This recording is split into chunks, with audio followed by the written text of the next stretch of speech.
Dr. Agnew experienced the power of ELF waves firsthand back in the 1980s. He was hired by an energy company to locate oil and gas using the same kind of ELF waves at much lower frequencies to carry out his search. It's a process called Earth tomography.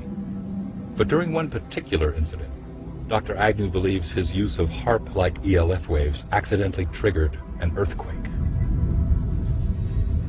It was in the spring of 1987 we arrived in Roseburg, Oregon to use our ELF technology to search for oil and gas.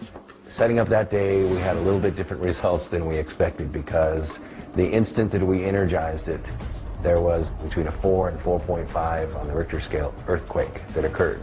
We were so amazed about what seemed to be cause and effect. We get to an area that has a high propensity for earthquakes in an area known as the megathrust of the Pacific Northwest. We turn it on and an earthquake occurs. Dr. Agnew demonstrates how he may have triggered the quake. This is a scale model of what the area looked like in Oregon when we scanned for oil and gas in 1987. This strata right here represents the megathrust area underneath the ground. The rock represents the potential energy set up in the ground from a tectonic stress. What we're going to do is introduce ELF waves and demonstrate that it can in fact trigger an earthquake. In this case, Dr. Agnew is using a stereo speaker to produce the ELF waves needed for his demonstration. ELF waves, extremely low frequency waves, are just like a subwoofer. In your car, you can actually feel the vibrations through your body. ELF waves are the same way. They vibrate the earth, and at right resonant frequencies, they can have devastating effects. When the speaker is activated, ELF waves begin to emit. Tiny vibrations in the sand are detected. Then a few seconds later, the rock representing the fault line shifts.